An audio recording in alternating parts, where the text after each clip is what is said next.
Kalau di era pandemi ini sangat anjlok, sangat anjlok. Sampai sayuran pun gak laku untuk pandemi ini. Setelah harga anjlok, harga jual nggak bisa, kan itu otomatis pengaruh ke ekonomi. Ekonomi ya ini parah.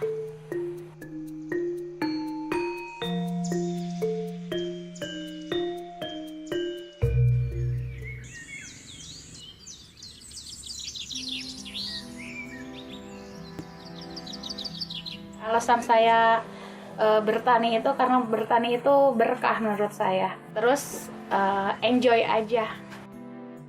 KWT itu adalah kelompok wanita tani, di mana para ibu-ibunya di situ mempunyai jiwa untuk berwirausaha dengan cara berkelompok. Alasan untuk berkelompok itu kan kalau misalkan punya komunitas, kita lebih mudah untuk menyerap informasi juga, baik itu di bidang teknologi atau di bidang yang lainnya juga, di mana wawasan dan pola pikir ibu-ibu rumah tangga itu bisa lebih luas sehingga dapat membantu perekonomian keluarga.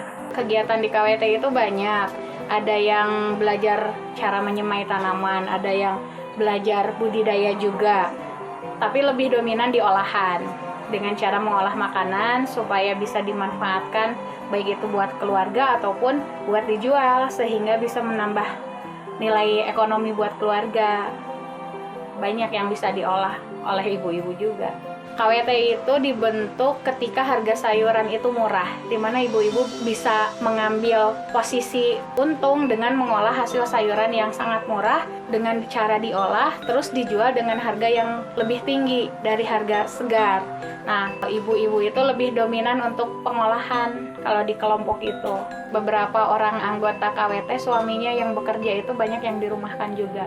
Nah, di situ peran ibu-ibu KWT itu untuk lebih mendorong atau menyemangati suaminya untuk lebih bersabar, untuk lebih berwirausaha. Salah satunya dengan menanam sayuran, walaupun misalkan tidak terlalu besar untuk menambah perekonomian keluarga, tapi minimal kebutuhan pangannya bisa terpenuhi.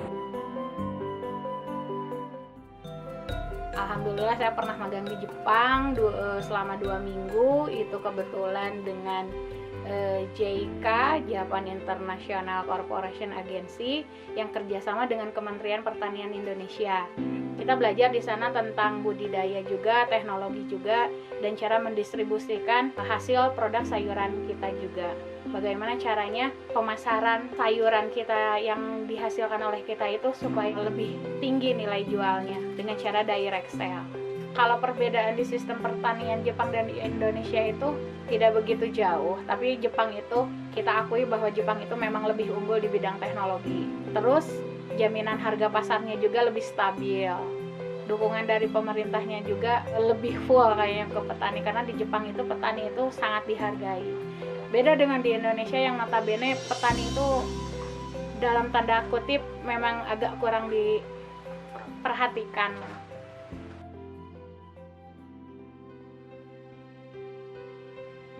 Kalau di era pandemi ini sangat anjlok, sangat anjlok. Sampai sayuran pun gak laku untuk pandemi ini. Contoh, sekarang harga tomat, HPP-nya itu per pohon itu 4.000 sampai 5.000 rupiah. Sekarang harga tomat di tingkat petani cuma 700 sampai 1.000 rupiah. Biasanya itu harganya kan 3.000, 4.000 per kilo. Kalau satu pohon menghasilkan 3 kilo, kita misalkan ambil harga 3.000 rata-rata, berarti kan 9.000. Berarti dari dikurangi harga HPP 4.000, kita punya keuntungan 5.000 per pohon. Tapi di era pandemi ini nilainya cuma 700 rupiah per kilo. Kalau dikalikan 3 kilo cuma 2.100, sedangkan harga HPP-nya juga sudah 4.000 sampai 5.000. Berarti kita minus per pohon itu di angka 2.000 lebih. Dampak dari corona ini, setelah harga anjlok, kita harga jual nggak bisa, kan itu otomatis pengaruh ke ekonomi.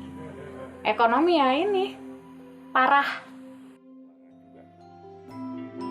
Salah satu langkah yang diambil di masa pandemi ini, kita jualan online langsung ke konsumen. Itu salah satu pengalaman yang kita ambil waktu di Jepang juga, karena kita harus belajar direct sale. Jadi kita jualan ke komplek, ketemu dengan Bu RT, dari situ kita ngasih harga reseller juga. Terus tiap minggu kita ngadain bazar rutin, Nah dari situ kita minta nomor WA. Nah udah dari situ kita bisa via WA, bikin di IG juga, di FB juga. Kita lebih fokus ke direct sale-nya dengan cara menggunakan pemanfaatan media sosial. Produk yang sangat menguntungkan justru sayuran segar dan buah-buahan segar. Terus selain itu, karena kita posisinya ingin menciptakan palu gada di mana lu perlu gua ada, jadi nggak cuma sayuran segar aja dan olahan, tapi kita juga ada dagingnya juga, ada telurnya juga. Pokoknya kebutuhan ibu-ibu rumah tangga itu kita usahakan selalu ada, karena orderan online itu lebih banyak ingin komplit, jadi mereka cuma pesan ke kita tapi ada semua pesanannya. Jadi kita itu lebih untuk pemuasan ke konsumen aja, tapi lebih fokus di sayuran segar dan buah segar. Itu sangat menguntungkan. Seorang perempuan yang bertani itu malah luar biasa, sangat hebat. Dimana pekerjaan yang biasanya dilakukan oleh laki-laki itu bisa dikerjakan oleh perempuan. Jadi kita merasa bangga dengan diri kita sendiri sebagai perempuan. Enaknya jadi petani itu enjoy, nyaman, berkah juga. Prinsip yang dipegang sebagai petani itu cuma semangat hidup yang luar biasa, karena bertani itu harus dari panggilan hati. Jadi ketika panggilan hati kita sudah nyaman dengan bertani, itu kita otomatis akan lebih kerja keras, akan lebih giat, akan lebih semangat. Walaupun dengan harga sayuran yang sekarang murah atau bahan bisa dikatakan tidak laku di pasaran karena corona, tapi kita tetap semangat.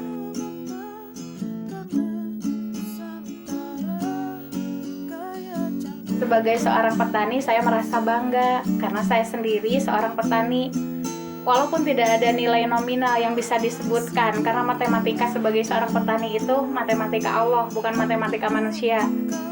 Dimana jadi petani itu berkah, dimana saya butuh doanya Allahumma tuhya, dimana butuh ayah eta berkah najanten seorang petani teh. Alhamdulillah, hatur nuhun.